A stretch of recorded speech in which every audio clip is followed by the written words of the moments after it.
শুভেচ্ছা। দেশের সংবাদে স্বাগত জানাচ্ছি সুমাইয়া সাজ্জাদ। শুরুতেই সংবাদ শিরোনাম।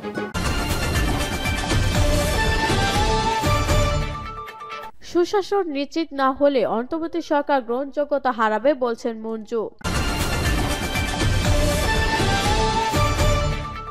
এরপর জানিয়ে দেব ৭১-এ জুলুমের পুনরাবৃত্তি ২৪-এ করেছে আওয়ামী লীগ বলছেন প্রেস সচিব শফিকুল আলম। আরো জানিয়ে দেব ভারত বাংলাদেশকে ধ্বংস করতে চায় বলছেন মামুনুল হক।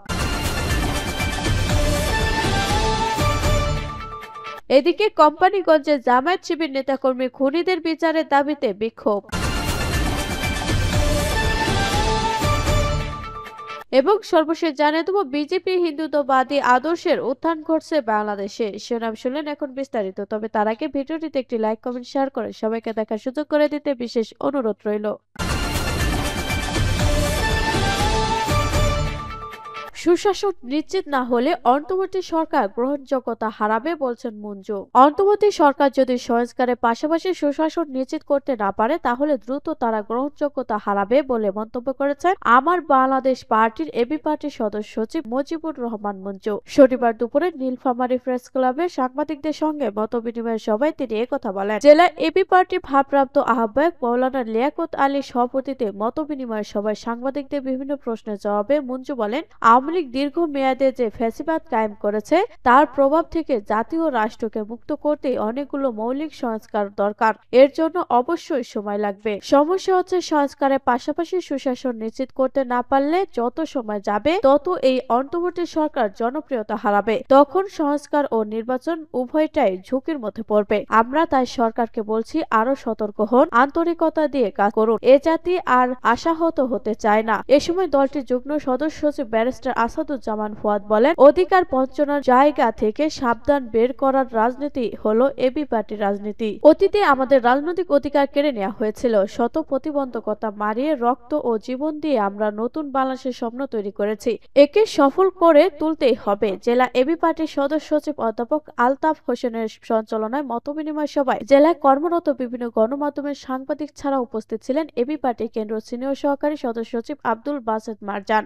৭১-এর জুলুমের পুনরাবৃত্তি ২৪-এ করেছে আওয়ামী লীগ বলছেন প্রেস সচিব। প্রধান উপদেষ্টা প্রেস সচিব শফিকুল আলম বলেছেন, ৭১-এর হানাদার বাহিনীর জুলুমের পুনরাবৃত্তি ২৪-এ করেছে আওয়ামী লীগ। ৭১-এর সময় পাক হানাদার বাহিনীরা যেভাবে করে ধরে নিয়ে গেছে সে একই পুনরাবৃত্তি জুলাইও দেখা গেছে। শনিবার মিরপুরে শহীদ বুদ্ধিজীবী স্মৃতিসৌধে জাতীয় শ্রেষ্ঠ সন্তানদের প্রতি শ্রদ্ধা নিবেদন শেষে এসব কথা বলেন প্রেস সচিব। প্রেস সচিব বলেছেন, শহীদ বুদ্ধিজীবীদের আদর্শ ও দেশ গড়ার স্বপ্ন ধারণ করে অন্তর্বর্তী সরকার। নতুন বাংলাদেশকে আমরা স্বপ্ন দেখছি। যে নতুন বাংলাদেশ গড়ার প্রত্যয়ে অধ্যাপক ডক্টর মোহাম্মদ ইউনূস এগিয়ে যাচ্ছে, এটি শহীদ বুদ্ধিজীবীদের যে স্বপ্ন ছিল তারই ধারাবাহিকতা। এর আগে সকাল ৭টার দিকে প্রথমে রাষ্ট্রপতি মোহাম্মদ শাহাবুদ্দিন এবং পরে প্রধান উপদেষ্টা ডক্টর মোহাম্মদ ইউনূস জাতির শ্রেষ্ঠ মেধাবীদের প্রতি শ্রদ্ধা নিবেদন করেন। ভারত বাংলাদেশকে ধ্বংস করতে চায় বলছেন মামুনুল হক। ভারত বাংলাদেশকে ধ্বংস করতে চায়। বাংলাদেশের দুটি ইস্যু সব থেকে গুরুত্বপূর্ণ।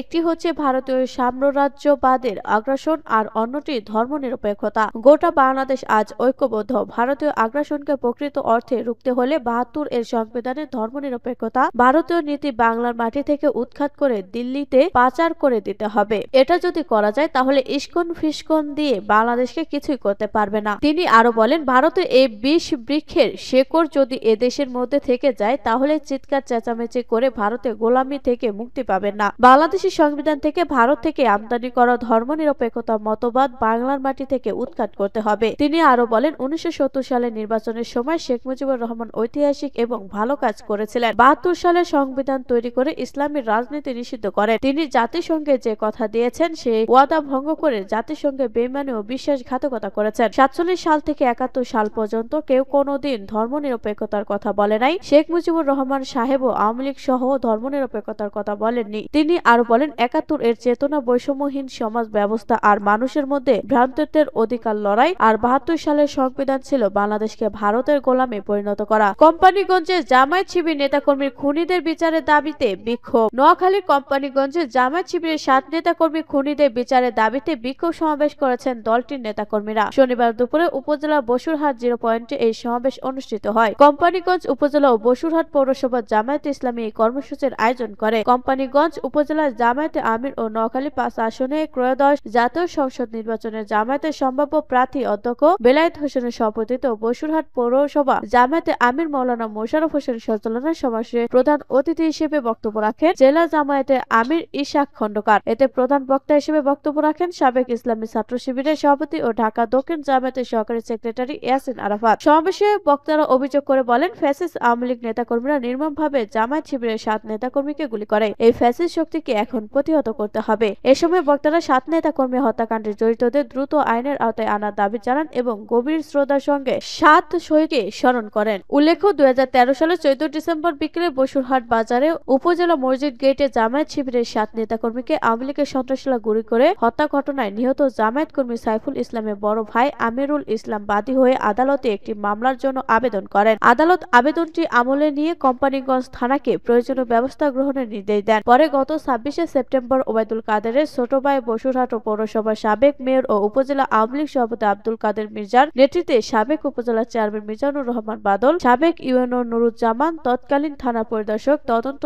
শফিকুল ইসলাম ও ১৯ পুলিশ সদস্য সহ ১১২ জনের নামে একটি মামলা রুজু করেন। বিজেপির হিন্দুত্ববাদী আদর্শের উত্থান ঘটছে বাংলাদেশে। ডক্টর মোহাম্মদ ইউনূস অন্তর্বর্তী সরকারের দায়িত্ব নেওয়ার পরদিন গত ৯ আগস্ট বাংলাদেশের বিভিন্ন স্থানে রাস্তায় নেমে আসতে শুরু করেন সংখ্যালঘু হিন্দু সম্প্রদায়ের মানুষ। এসব স্থানের মধ্যে ছিল রাজধানীর গুরুত্বপূর্ণ শাহবাগ মোড়। হিন্দুরা বাংলাদেশের মোট জনসংখ্যা প্রায় ৮%। ছাত্র জনতার অভ্যুত্থানের মুখে শেখ হাসিনা পদত্যাগ করে তড়িঘড়ি দেশ ছেড়ে চলে যাওয়ার পর বাংলাদেশে আইনশৃঙ্খলা পরিস্থিতি অবনতি হয়। সে সময় ৫ থেকে ৮ আগস্ট হিন্দুদের বেশ কিছু বাড়িঘর, ব্যবসা প্রতিষ্ঠান ও উপাসনালয় হামলার অভিযোগ এনে রাস্তায় নেমে আসেন সংখ্যালঘু সম্প্রদায়ের এসব মানুষ। বাংলাদেশ হিন্দু বৌদ্ধ খ্রিস্টান ঐক্য পরিষদ এবং বাংলাদেশ পূজা উদযাপন পরিষদের মতো সংখ্যালঘুদের অধিকার নিয়ে কাজ করা সংগঠনগুলোর ডাকে সাড়া দিয়ে এসব বিক্ষোভের অংশ নেন হাজারো মানুষ। বিক্ষোভকারীদের স্লোগানে সংখ্যালঘুদের নিরাপত্তা দেয়া ও তাদের ব্যাপারে ন্যায় বিচার প্রতিষ্ঠার দাবি জানানো হয়। তবে বিক্ষোভে অংশগ্রহণকারীদের কারো কারো মুখ ছিল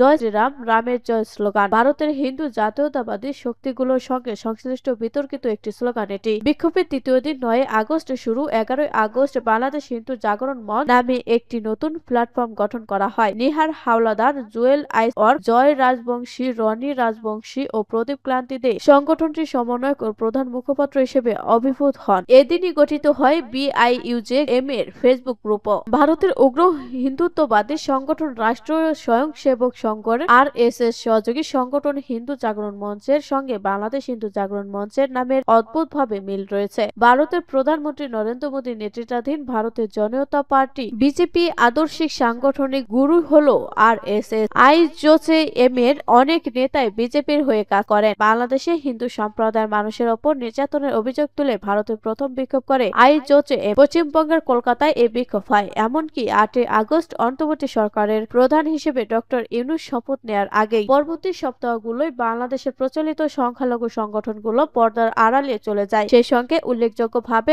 উত্থান ঘটে নতুন প্ল্যাটফর্ম BIJM এর। এই প্ল্যাটফর্মের গুরুত্বপূর্ণ সংগঠকেরা সবাই বাংলাদেশ হিন্দু ছাত্র মহাজোট ও হিন্দু যুব মহাজোটের সঙ্গে যুক্ত। এই দুই সংগঠন বাংলাদেশ জাতীয় হিন্দু মহাজোটের যথাক্রমে ছাত্র ও যুব শাখা। ২০০৬ সালে ঢাকায় গঠিত হয় হিন্দু অধিকার সংগঠন BJSM। বাংলাদেশের অনেকে মনে করেন এই সংগঠনের ভেতরেই এদেশের হিন্দুত্ববাদের শিকড় নিহিত। বিজেপি ও IJM সহ RSS এর সহযোগী দল বা সংগঠনগুলোকে একসঙ্গে সংঘ পরিবার বা RSS পরিবার হিসেবে ডাকা হয়। হিন্দুত্ববাদ হলো এদেশের স্বঘোষিত আদর্শ। এই আদর্শকে এরা হিন্দু সংস্কৃতি জাতীয়তাবাদ বলে আখ্যা দেয়। এসব সংগঠন যদিও এদের আদর্শকে জাতীয়তাবাদ হিসেবে তুলে ধরে থাকে, প্রকৃতপক্ষে তা ভারতীয়দের ভৌগোলিক সীমানায় আটকে নেয়। সংঘ পরিবার তার অখণ্ড ভারত বা অভক্ত ভারত প্রতিষ্ঠার যে ধারণা সেটি প্রচার করে থাকে। এ ধারণায় এরা আফগানিস্তান থেকে শুরু করে বাংলাদেশ ও মিয়ানমার, নেপাল ও তিব্বত থেকে শুরু করে শৃঙ্খলা পর্যন্ত একটি একক রাষ্ট্র গঠনের স্বপ্ন দেখে। বিতর্কিত ভারত ভ্রমণ পূজা পার্বণ নামে ৩৪,০০০ ফলোয়ারের একটি ফেসবুক পেজ থেকে ১২ আগস্ট নিহার হাওলাদার ও ইস্কনের সাবেক গুরু চিন্ময় কৃষ্ণ দাসকে দিবসকে বাংলাদেশি হিন্দুদের নেতৃত্বে দেওয়ার আহ্বান জানানো হয়। এরপরে কয়েক সপ্তাহে হাওলাদার ও চিন্ময় হিন্দুদের বিক্ষোভের সবচেয়ে গুরুত্বপূর্ণ সংগঠক হিসেবে আবির্ভূত হন। হাওলাদারের BIJM এর অন্যতম নেতৃস্থানীয় ভূমিকা অব্যাহত রাখেন। গত 8, 13, 20, 27 সেপ্টেম্বর সহ বিভিন্ন তারিখে বাংলাদেশের নানা অংশে কয়েক দফা বিক্ষোভের আয়োজন করে সংগঠনটি। 27 সেপ্টেম্বর এই সংগঠন সপ্তাহব্যাপী বিক্ষোভের ঘোষণা দেয়। ইতোমধ্যে চিন্ময় চট্টগ্রামে হিন্দুদের বিক্ষোভে গুরুত্বপূর্ণ মুখ হয়ে ওঠেন। সেখানে সম্মিলিত সনাতনী ছাত্র সমাজের ব্যানারে বিক্ষোভ আয়োজন করা হচ্ছিল। যা হোক, বিক্ষোভের হাসিনায় আওয়ামী লীগ বা বিএনপি নেতাদের দৃষ্টিত প্রভাব রাখার দেয়া নিয়ে 30 সেপ্টেম্বর BIJM এর ভাঙন ধরে। এক্ষেত্রে হাওলাদারের ভারত সফর মুখ্য বিষয় হয়ে ওঠে। মধ্য সেপ্টেম্বরে ভারতে যান তিনি। ত্রিপুরা ও পশ্চিমবঙ্গের বিজেপি নেতাদের সঙ্গে নিজের বৈঠকের ছবি তিনি তার ফেসবুক পেজগুলোর একটি থেকে শেয়ার করেন। পরে পেজটি স্থগিত করা হয়। এসব ছবিতে বাংলাদেশে ফেরার আগে হাওলাদারকে 21 সেপ্টেম্বর বিজেপি প্রাক্তন কেন্দ্রীয় মন্ত্রী প্রতিমা ভৌমিক, 27 সেপ্টেম্বর ত্রিপুরা ও মেঘালয়ের সাবেক governor Tathagata Roy, 1 August Paschimbanga BJP সংস্কৃতি শাখার আহ্বায়ক রুদ্রনীল ঘোষ, সর্বশেষ 9 নভেম্বর আবার প্রতিমা ভৌমিকের সঙ্গে দেখা করা যায়।